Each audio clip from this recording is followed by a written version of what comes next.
ഞാൻ അതിരാവിലെയാണ് ഇത്തരം ഗ്രാമങ്ങളുടെ കാഴ്ചകൾ കാണാൻ ഞാൻ ഇറങ്ങാറുള്ളത്. തണുപ്പ് കാലത്താണെങ്കിൽ പ്രത്യേകിച്ച് ഒരു നല്ലൊരു തണുപ്പും ഒരു ജാക്കറ്റിനുള്ളിൽ ചെറിയൊരു ചൂടുമൊക്കെ നമുക്ക് കിട്ടിക്കൊണ്ട് ഇത്തരം ഗ്രാമങ്ങളിലേക്ക് പോകുമ്പോൾ കുറേ അധികം കാഴ്ചകളുണ്ടാവും. രാവിലെ പാല് കറക്കുന്നവർ, ആ പാല് ശേഖരിക്കാൻ വന്നവർ, അപ്പുറത്തെ വീട്ടിലേക്ക് പാല് വാങ്ങാൻ പോകുന്നവർ, ഇതിലൊന്നും കൂടാതെ ഇങ്ങനെ ഈ പഞ്ചായത്തുകളിൽ അവരുടെ ചെറിയ സൊറകളൊക്കെ പറഞ്ഞ് ഈ ഹുക്ക വലിച്ചിങ്ങനെ ഇരിക്കുന്നത്.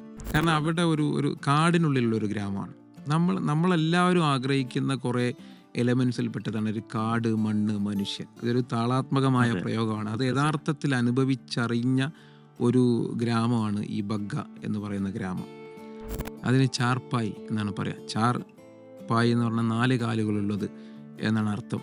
ഈ ചാർപ്പായി എന്ന ഈ കട്ടിലിന് 5000 വർഷത്തിലേറെ പ്രൗഢമായ ചരിത്രമുണ്ട് എന്ന് ഞാൻ എവിടെയോ വായിച്ചിട്ടുണ്ട്.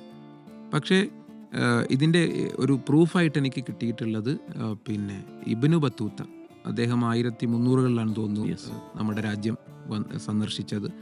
അദ്ദേഹത്തിന് വേണ്ടി ഒരുക്കിയ ഒരു മുറിയിൽ ഈ കട്ടിലുണ്ടായിരുന്നു എന്ന് അദ്ദേഹം പറയുന്നുണ്ട്. കുട്ടിയുടെ വീട്ടിൽ ഞാനും പോയി, രാജസ്ഥാനിലെ ഒരു ഗ്രാമത്തിൽ. അപ്പോൾ ഞാൻ ചോദിച്ചു, ഇവിടെയുള്ള ഒരു സർക്കാർ സ്കൂൾ കാണാൻ പറ്റുമോ, എന്താണ്?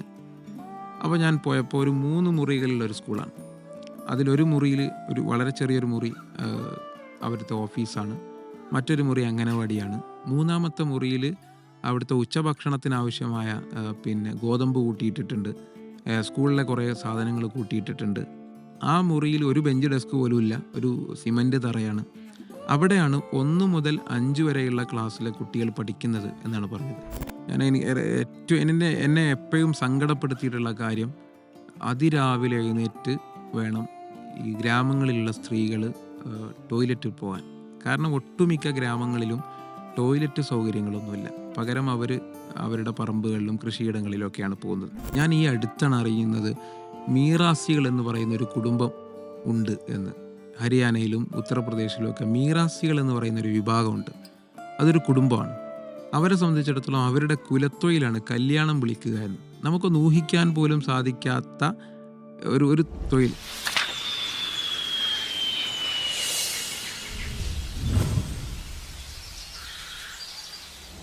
ഗ്രാമങ്ങളിലൂടെയുള്ള യാത്ര കശ്മീർ മാത്രമല്ല, നമുക്ക് ഉത്തരാഖണ്ഡിലെ പഗ്ഗ ഗ്രാമം ഉം. ഇതിനിടെ ചെയ്ത ആളുകൾ ഒരു ആകാംക്ഷയോടുകൂടി കണ്ട ഒരു വീഡിയോ ആയിരിക്കും. അതുപോലെ തന്നെ ഹരിയാന, രാജസ്ഥാൻ, പല സ്ഥലങ്ങളിലും. ഇപ്പോൾ ഇതിനകമുള്ള ഈ കറക്കത്തിനിടെ നമ്മൾ എത്തിപ്പെട്ട സ്ഥലങ്ങൾ ഏതൊക്കെ സംസ്ഥാനങ്ങളുടെ പ്രധാനപ്പെട്ട ഏതൊക്കെ ഭാഗങ്ങളിലൂടെയാണ് സഞ്ചരിച്ചത്? ഞാൻ ഉത്തരേന്ത്യയിലെ ഒട്ടുമിക്ക സംസ്ഥാനങ്ങളിലൂടെയും സഞ്ചരിച്ചിട്ടുണ്ട്. രാജസ്ഥാൻ, ഹരിയാന, ഉത്തർപ്രദേശ്, ഉത്തരാഖണ്ഡ്, പഞ്ചാബ്, ഹിമാചൽ പ്രദേശ്, കാശ്മീർ, വെസ്റ്റ് ബംഗാൾ, ബീഹാർ, അങ്ങനെ ഒരുപാട് പ്രദേശങ്ങൾ സഞ്ചരിച്ചിട്ടുണ്ട്. ഒട്ടുമിക്കതും എൻ്റേത് ഗ്രാമങ്ങളിലൂടെയാണ് എന്നതാണ് ഞാൻ ചെയ്തൊരു യാത്ര. യെസ്. അങ്ങനെയാണ് പോയിട്ടുള്ളത്. ഈ ബഗ്ഗ ഗ്രാമം അതിൽ സ്പെഷ്യലാണെന്ന് തോന്നുന്നു. തീർച്ചയായിട്ടും സ്പെഷ്യലാണ്. കാരണം അവിടെ ഒരു കാടിനുള്ളിലുള്ള ഒരു ഗ്രാമമാണ്. നമ്മളെല്ലാവരും ആഗ്രഹിക്കുന്ന കുറേ എലമെൻസിൽ പെട്ടതാണ് ഒരു കാട്, മണ്ണ്, മനുഷ്യൻ. അതൊരു താളാത്മകമായ അതെ. പ്രയോഗമാണ്. അത് തീർച്ചയായും. യഥാർത്ഥത്തിൽ അനുഭവിച്ചറിഞ്ഞ ഒരു ഗ്രാമമാണ് ഈ ബഗ്ഗ എന്ന് പറയുന്ന ഗ്രാമം. ഞാൻ അതിൻ്റെ ഒരു വീഡിയോയിൽ പറയുന്നത്, എവിടെയാണോ നെറ്റ്വർക്ക് അവസാനിക്കുന്നത് അവിടെയാണ് ബഗ്ഗയിലേക്കുള്ള പാതകൾ ആരംഭിക്കുന്നത്. എവിടെയാണോ ഔദ്യോഗികമായ വഴികൾ അവസാനിക്കുന്നത് അവിടെയാണ് ബഗ്ഗയിലേക്കുള്ള യാത്രകൾ ആരംഭിക്കുന്നത് എന്ന്. ഓക്കെ. അങ്ങനെ ഒരു കാടിനുള്ളിലൂടെ ഏകദേശം 1-2 മണിക്കൂർ സഞ്ചരിച്ചാൽ എത്തിച്ചേരുന്ന ഒരു ഗ്രാമമാണ് ബഗ്ഗ എന്ന് പറയുന്നത്. അവിടുത്തെ വീടുകളെല്ലാം മൺവീടുകളാണ്, ഒറ്റമുറി വീടുകളാണ്. സാധാരണ ഈ ഗ്രാമങ്ങളിലൊക്കെ വിവിധ റൂമുകളൊക്കെ ഉണ്ടാവാറുണ്ട്. എന്നാൽ പോലും നമ്മുടെ നാട്ടിലേതുപോലെയല്ല, വേറൊരു സിസ്റ്റം. പക്ഷേ ബഗ്ഗയിലേതെന്ന് പറയുന്നത് അവർക്ക് കാട്ടിൽ നിന്ന് കിട്ടുന്ന കല്ലുകളും അവിടുത്തെ മണ്ണും ഉപയോഗിച്ച് കാട്ടിൽ നിന്ന് കിട്ടുന്ന മരങ്ങൾ പിന്നെ മുകളിൽ പാകി, അതിന് കാട്ടിൽ നിന്ന് തന്നെ കിട്ടുന്ന പുല്ല് അതിന് മുകളിൽ മേഞ്ഞ് അങ്ങനെ നിർമ്മിക്കുന്ന, ലഭ്യമായ റിസോഴ്സ് ഉപയോഗപ്പെടുത്തിക്കൊണ്ട് അതെ, നിർമ്മിക്കും. അങ്ങനെ നിർമ്മിക്കുന്ന വീടുകളാണ്. അപ്പോൾ കുറച്ചുകൂടി പണമുള്ള ആളുകളൊക്കെ ഉണ്ടാവും. ഇപ്പോൾ കുറേ എരുമകളൊക്കെ വളർത്തുന്ന ആളുകൾ, അവർക്ക് ഒരു പക്ഷേ ഇത്തരം 2-3 ഹട്ടുകൾ വേറെ ഉണ്ടാവും. ഇങ്ങനെയുള്ള കുടിലുകൾ 2-3 ഉണ്ടാവും. അപ്പോൾ അതിലൊന്ന് ബെഡ്റൂം, ഒന്നിൽ അടുക്കള, മറ്റൊന്ന് ഈ കുട്ടികളൊക്കെ ഉറങ്ങുന്ന റൂം, യെസ്. അങ്ങനെയൊക്കെ ഉണ്ടാവും. പക്ഷേ സാധാരണ ഒരാളുടേത് ഒരൊറ്റ മുറി വീടാണ്. അവരുടെ അടുക്കളയൊക്കെ പുറത്തുള്ള ഒരു അടുപ്പായിരിക്കും. അല്ലാതെ അങ്ങനെയുള്ള വലിയ ഒരു അതിന് മാത്രമായിട്ടൊരു റൂം സംവിധാനിക്കുകയൊന്നുമില്ല. ഓക്കെ.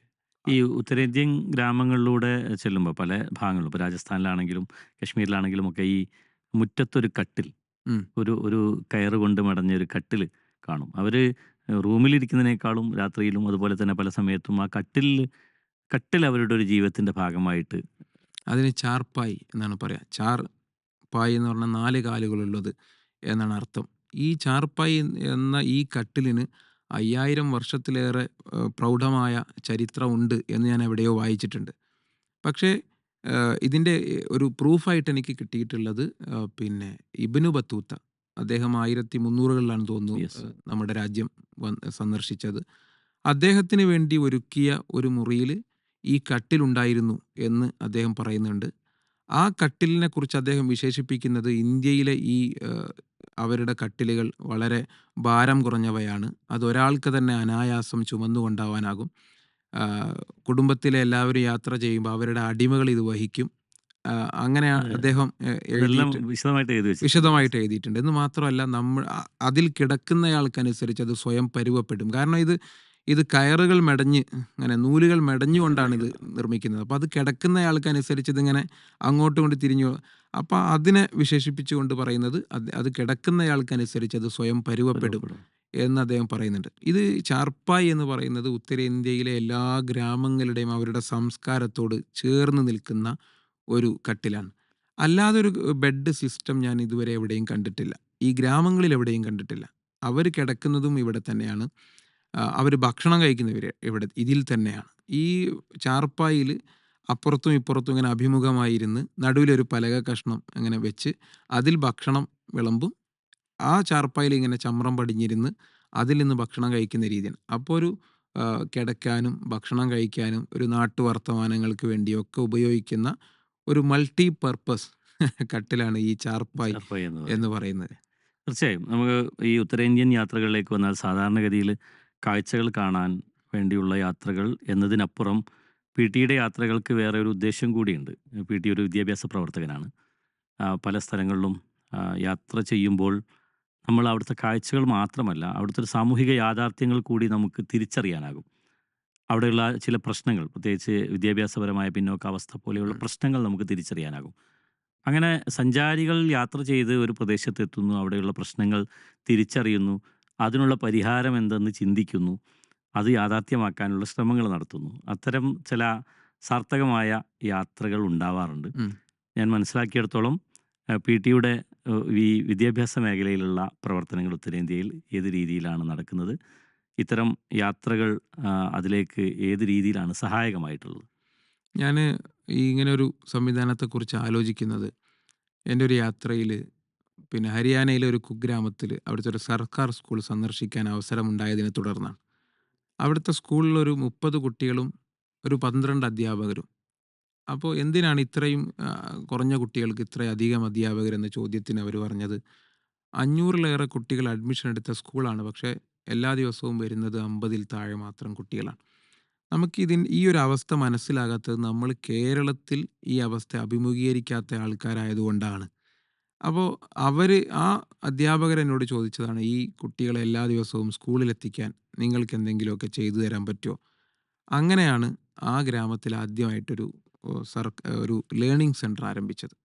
കുട്ടികളെ ബാക്ക് ടു സ്കൂൾ, സർക്കാർ സ്കൂളുകളിലേക്ക് തിരികെ എത്തിക്കുക എന്ന പദ്ധതി പ്രകാരം നിരവധി കുട്ടികളെ അങ്ങനെ സർക്കാർ സ്കൂളുകളിലേക്ക് തിരികെ എത്തിച്ചു. പക്ഷേ ഉത്തരേന്ത്യയിലെ ഒട്ടുമിക്ക സർക്കാർ സ്കൂളുകളുടെയും അവസ്ഥ, ഇപ്പം ഞാൻ പുതുതായി ഒരു സ്കൂൾ ആരംഭിച്ച് സുക്കൂൻ റെസിഡൻഷ്യൽ സ്കൂൾ ആരംഭിച്ച് 60 കുട്ടികൾക്ക് അഡ്മിഷൻ കൊടുത്ത് അവർ സ്കൂളിലേക്ക് വന്ന് 3 മാസം കഴിഞ്ഞ് അവർ ലീവിന് പോയപ്പോൾ അവരുടെ വീടുകളിലൊക്കെ ഒരു സന്ദർശനം നടത്തിയിരുന്നു നമ്മുടെ അധ്യാപകർ. അപ്പോൾ അതിൽ ഒരു കുട്ടിയുടെ വീട്ടിൽ ഞാനും പോയി, രാജസ്ഥാനിലെ ഒരു ഗ്രാമത്തിൽ. അപ്പോൾ ഞാൻ ചോദിച്ചു, ഇവിടെയുള്ള ഒരു സർക്കാർ സ്കൂൾ കാണാൻ പറ്റുമോ, എന്താണ്? അപ്പോൾ ഞാൻ പോയപ്പോൾ ഒരു 3 മുറികളുള്ള ഒരു സ്കൂളാണ്.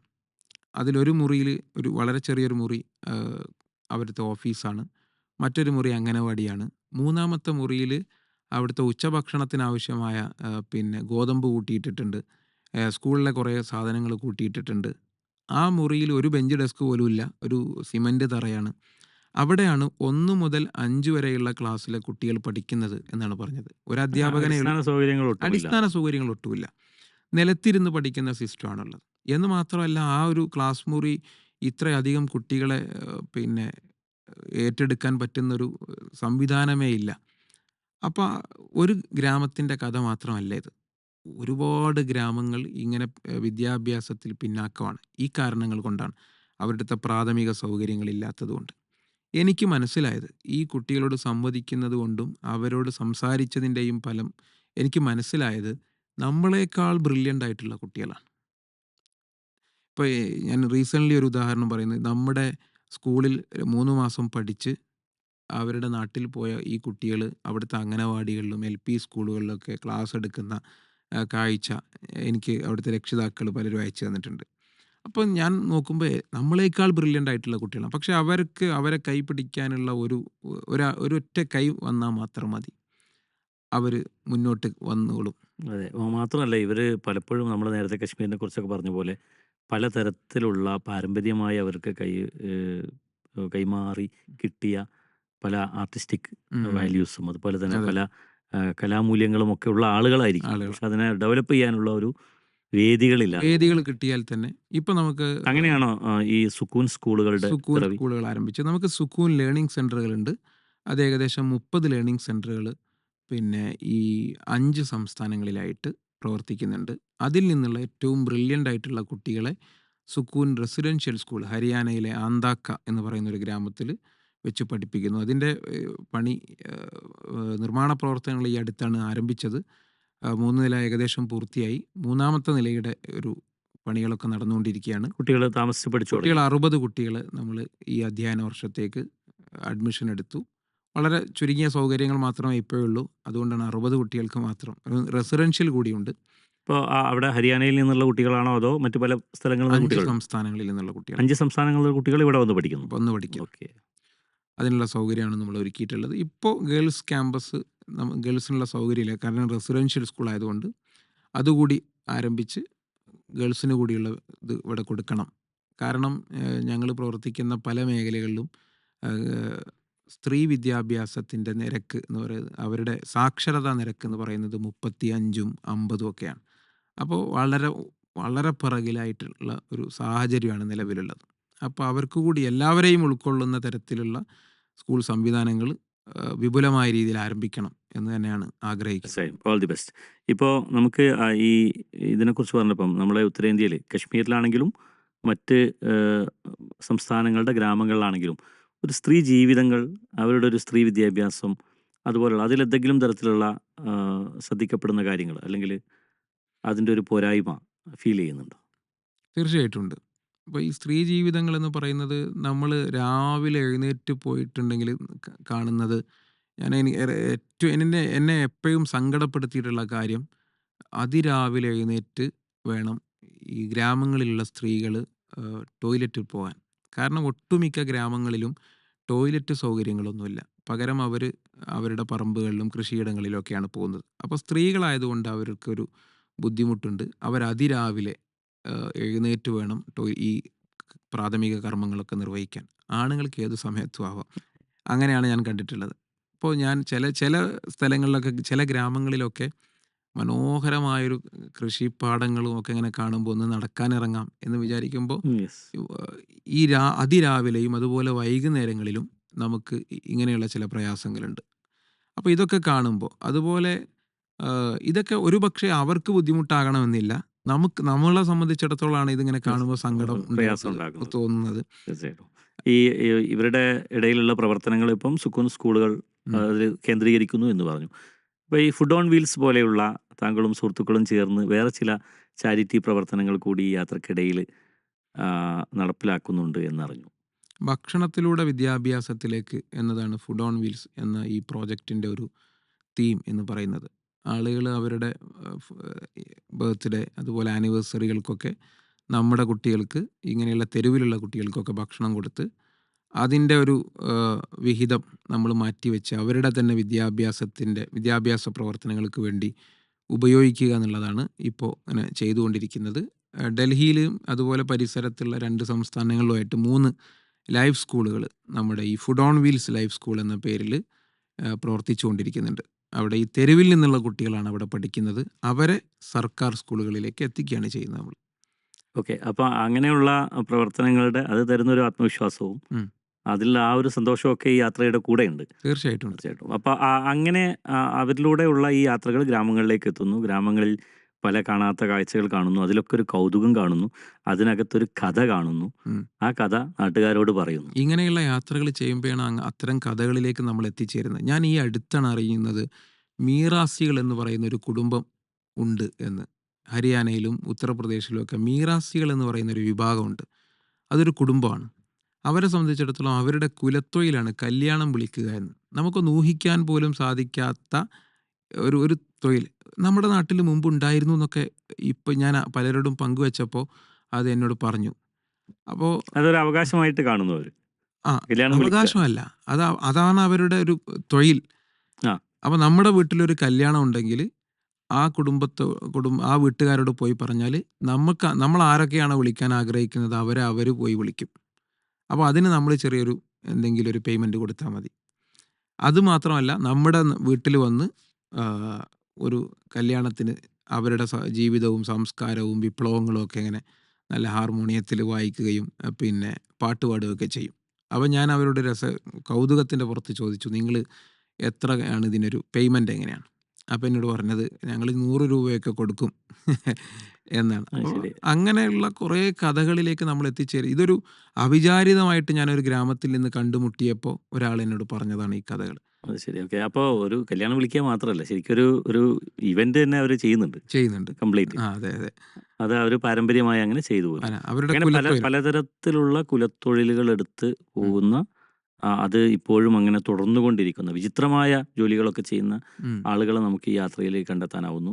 വ്യത്യസ്തമായ സംസ്കാരങ്ങൾ, അതുപോലെ തന്നെ വ്യത്യസ്തമായ അവരുടെ ഈ ഫെസ്റ്റിവലുകൾ പല സ്ഥലങ്ങളിലും പല തരത്തിലുണ്ടായിരിക്കുമല്ലോ. അതുപോലെ അവരുടെ ആഘോഷങ്ങൾ, ഉം. അവരുടെ പാട്ട്, ഇത്തരം കാര്യങ്ങളൊക്കെ അങ്ങനെയുള്ളൊരു സാംസ്കാരികമായ വൈവിധ്യങ്ങൾ എങ്ങനെയാണ്? സാംസ്കാരികമായ വൈവിധ്യങ്ങൾ ഞാൻ ഈ ഇത്തരം കല്യാണ വീടുകളിൽ നിന്നാണ് പ്രധാനമായിട്ടും കണ്ടത്. ഒന്ന് ഈ മീറാസികൾ തന്നെ അവർ ഇപ്പോൾ ഹരിയാനയിലാണ് അവരുടെ ഈ കുടുംബം എന്ന് പറയുന്നത് അവരുടെ സാധാരണ ഉത്തരേന്ത്യൻ ഗ്രാമങ്ങളിൽ കർഷകരാണ് കൂടുതൽ. കൃഷിയിടങ്ങളില്ലാത്തവരാണത്ര ഈ മീറാസികൾ എന്ന് പറയുന്നത്. അപ്പോൾ അവർക്ക് സ്വന്തമായി കൃഷിയിടങ്ങളില്ല, അതുകൊണ്ട് ജോലിയില്ല. അപ്പോൾ അവർ കണ്ടെത്തിയ ജോലിയാണിത്. അപ്പോൾ അവരുടെ ഒരു സാംസ്കാരിക കൂട്ടായ്മകളാണ് അവരൊരു കണ്ടെത്തിയ ഒരു രീതിയും തൊഴിലുമാണെന്ത് ഈ കല്യാണം വിളിക്കലും. അപ്പോൾ നിങ്ങൾ പറഞ്ഞ ഈ ഒരു സാംസ്കാരികമായ രീതി കണ്ടിട്ടുള്ളത് ഇത്തരം പിന്നെ വിവാഹ സദസ്സുകളിലാണ്.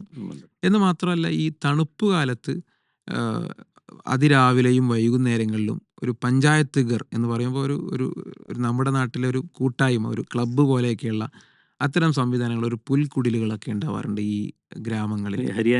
ഹരിയാനയിലും ഉത്തർപ്രദേശിലും ഒക്കെ ഉണ്ട്. അപ്പോൾ ഈ ഗ്രാമങ്ങളിലുള്ള പ്രായമായ കാരണവന്മാരും ചിലപ്പോൾ ഇളം തലമുറയിൽപ്പെട്ട ആളുകളും യുവാക്കളും ഒക്കെ ഇവിടെ വന്നിരിക്കും. അവരൊരു ചെറിയ ഹുക്കൊക്കെ വലിച്ച് പിന്നെ നടുവിൽ ഈ ചാണകത്തിൻ്റെ പിന്നെ ചാണകം കൊണ്ട് നിർമ്മിക്കുന്ന വിറക്, ഇപ്പം ഗോബർ കേക്ക്, അതുകൊണ്ടൊക്കെ തീ കാഞ്ഞ് കുറേ സമയം അവിടെ വന്നിരിക്കും. കുറേ ആളുകൾ പാട്ടുപാടും, കുറേ അവരുടെ വിശേഷങ്ങളൊക്കെ പങ്കുവെക്കും. അങ്ങനെയുള്ള ചില കാഴ്ചകളും ഈ ഹരിയാനയിലൊക്കെയുള്ള യാത്രക്കിടയിൽ പലപ്പോഴും ഈ ഹുക്ക വലിക്കുന്ന, ഈ കൂടിയിരുന്ന് ഹുക്ക വലിക്കുന്ന പ്രായം ചെന്ന മനുഷ്യരുടെ കൂട്ടായ്മകൾ, അവരുടെ ഒരു സൗഹൃദ കൂട്ടങ്ങൾ ഒരു സ്ഥിരം കാഴ്ചയാണ് വൈകുന്നേരങ്ങളിലൊക്കെ. അത് ഹരിയാനയിലാണ് അത് ഏറ്റവും കൂടുതൽ ആ തരത്തിലുള്ള ഒരു രീതികൾ കാണുന്നത്. അത് അത്തരം കാഴ്ചകൾ, അത്തരം അനുഭവങ്ങളൊക്കെ ഇല്ലേ?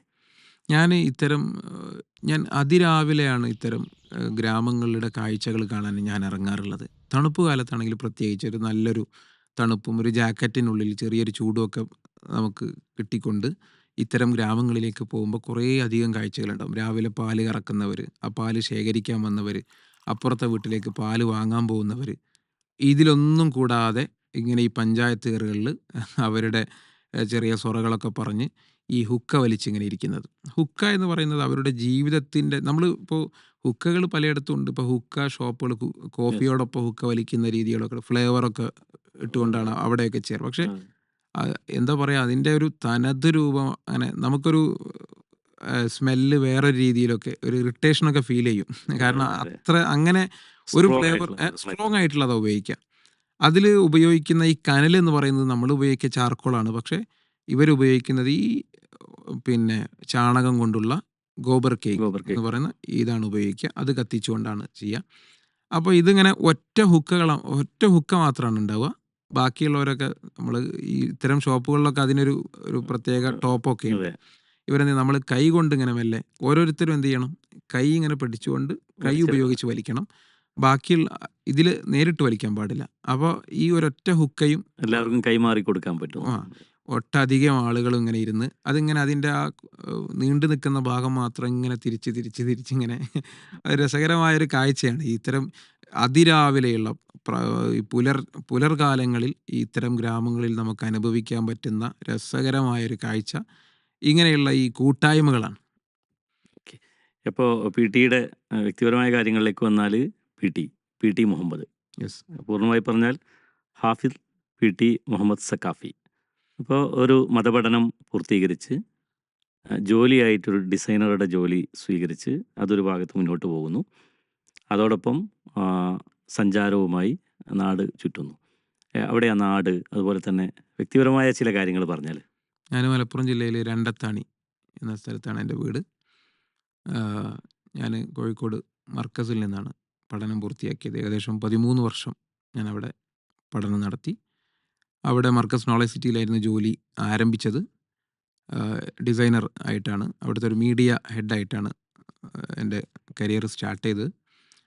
പിന്നീട് ഞാൻ പലയിടത്തും പറഞ്ഞിട്ടുണ്ട്, എൻ്റെ മുടങ്ങിപ്പോയൊരു യാത്രയിൽ നിന്നാണ് ഇങ്ങനെ ഒരു യാത്രയുടെ സ്വപ്നം എനിക്ക് വരുന്നത്. വളരെ അനിവാര്യമായൊരു കാരണം കൊണ്ട് മുടങ്ങിയ ഒരു നോർത്ത് ഈസ്റ്റ് യാത്ര, 2 മാസം നീണ്ടു നിൽക്കുന്നൊരു യാത്ര പെട്ടെന്ന് മുടങ്ങിയപ്പോൾ അതിൻ്റെ ഒരു സങ്കടത്തിൽ നിന്ന് പുറത്തെവിടെയെങ്കിലും പോയി ജോലി ചെയ്യണം എന്ന് ഞാൻ ആഗ്രഹിക്കുകയും ഡൽഹിയിലെത്തിപ്പെടുകയും പിന്നീട് യാത്രകൾ ഇങ്ങനെ നിരന്തരം ചെയ്തുകൊണ്ടിരിക്കുകയും ചെയ്യുന്നതാണ് ഇപ്പോഴത്തെ ഒരു രീതി. ഡൽഹിയിലാണ് ഉണ്ടാവാറുള്ളത്. ഖുർആൻ മനഃപ്പാടമാക്കി. അതെ. അതെല്ലാം അത് ഈ ഒരു സമയത്തിനിടയിൽ, ഈ വിദ്യാഭ്യാസ കാലഘട്ടത്തിനിടയിൽ കാലഘട്ടത്തിൽ കഴിഞ്ഞു. ഓക്കെ.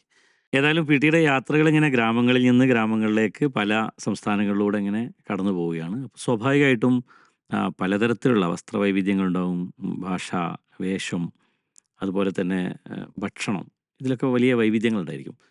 പല നാടുകളിൽ ചെന്ന് പലതരത്തിലുള്ള ഭക്ഷണങ്ങളൊക്കെ രുചിച്ച് നോക്കിയപ്പോൾ അതിലേറ്റവും ഹൃദ്യമായി തോന്നിയ ഒരു ഭക്ഷണം അല്ലെങ്കിൽ ഒരു സൽക്കാരം അതേതായിരിക്കും?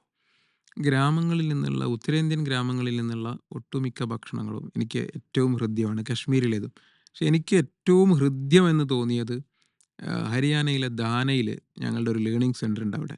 അവിടുത്തെ ഒരു ടീച്ചർ എന്നെ വിളിച്ചിട്ട് പറയുന്നു, നാളെ ഒരു വിരുന്നുണ്ട്, നിങ്ങൾ വരണം. അങ്ങനെ ഞാൻ ആ വിരുന്നിന് പോയി. അപ്പോഴാണ് ഈ വിരുന്നിന് പിറകിലൊരു കഥയുണ്ട് എന്ന് ടീച്ചർ പറയുന്നത്. ഞങ്ങൾ ലേണിംഗ് സെൻ്റർ ആരംഭിച്ചൊരു 1-2 മാസമേ ആയിട്ടുള്ളൂ. അപ്പോൾ ഈ കുട്ടികളിൽ വലിയ മാറ്റങ്ങളുണ്ടായി എന്ന് രക്ഷിതാക്കൾക്ക് ഇങ്ങനെ ബോധ്യപ്പെടുന്നു. അപ്പോൾ മാറ്റങ്ങളുണ്ടായെന്ന് പറഞ്ഞാൽ നമ്മളെ സംബന്ധിച്ചിടത്തോളം അത്ര വലിയ മാറ്റമൊന്നുമല്ല. കാരണം ഈ കുട്ടികൾക്ക് നന്നായി പദ്യങ്ങളൊക്കെ പഠിപ്പിച്ചു കൊടുത്തു, ABCD പഠിപ്പിച്ചു കൊടുത്തു, അക്ഷരമാലയൊക്കെ ഇങ്ങനെ പഠിപ്പിച്ചു കൊടുത്തു. അതുപോലെ പിന്നെ അവരോട് നന്നായി വൃത്തിയിൽ വരണം. സ്വാഭാവികമായിട്ടും ഈ ഗ്രാമങ്ങളിൽ സഞ്ചരിക്കുമ്പോൾ അറിയാം, അങ്ങനെയുള്ളൊരു അവരുടെ ജീവിതശൈലി മാറ്റം ഉണ്ടാക്കാൻ പറ്റി. അപ്പോൾ നന്നായി നഖം വെട്ടിയിട്ടൊക്കെ വരണം. ഉമ്മയോടും ഉപ്പയോടും ഒക്കെ നല്ല രീതിയിൽ പെരുമാറണം എന്നൊക്കെ അങ്ങനെയുള്ള കുറഞ്ഞ കാര്യങ്ങൾ ചെയ്തപ്പോഴേക്കും കുട്ടികളിൽ ഈ വളരെ പ്രകടമായ മാറ്റങ്ങൾ മറ്റു ഗ്രാമങ്ങളിൽ നിന്ന് പഠിക്കുന്ന മറ്റു ഗ്രാമീണരായ കുട്ടികളിൽ നിന്നുള്ള പ്രകടമായ കുറേ മാറ്റങ്ങൾ കണ്ടപ്പോൾ അതിൻ്റെ സന്തോഷത്തിൽ ഒരുക്കിയ ഒരു വിരുന്നിനാണ് ഞാൻ പോയത്. ഒട്ടും ആഡംബരമല്ല. ഒരു ഗോതമ്പ് റൊട്ടിയും അതിൻ്റെ കൂടെ ഒരു പച്ചക്കറി കറിയും, അതുകൂടെ ഈ ക്യാരറ്റ്, കുക്കുംബർ, ഒരു സലാഡും. ഇത്ര മാത്രമുള്ള ഈ വിരുന്നാണ് ഏറ്റവും എനിക്ക് ഹൃദ്യമായൊരു വിരുന്ന് എന്നാണ് ഞാൻ ഓർക്കുന്നത്. തീർച്ചയായിട്ടും. ഏതായാലും ഭക്ഷണ വൈവിധ്യങ്ങളും അതുപോലെ തന്നെ കാഴ്ചകളിലെ വൈവിധ്യങ്ങളുമൊക്കെയായി ഉത്തരേന്ത്യൻ ഗ്രാമങ്ങളിലൂടെ, പ്രത്യേകിച്ച് കശ്മീരിൻ്റെ ഗ്രാമാന്തരങ്ങളിലൂടെ സഞ്ചരിച്ച് കഥകൾ പറഞ്ഞ് മലയാളികൾക്ക് ഒട്ടേറെ അറിവുകൾ പകർന്ന പി.ടി മുഹമ്മദാണ് ഇത്രയും സമയം നമ്മളുമായി സംസാരിച്ചത്. കേവലമായ യാത്രകൾക്കപ്പുറം യാത്രകളിലെ യാഥാർത്ഥ്യങ്ങൾ തിരിച്ചറിയുകയും സാമൂഹികമായ പരിവർത്തനത്തിന് വേണ്ടി ശ്രമിക്കുകയും ചെയ്ത പി ടിയുടെ തുടർ യാത്രകൾക്ക് എല്ലാ ആശംസകളും. Thank you. സന്തോഷം.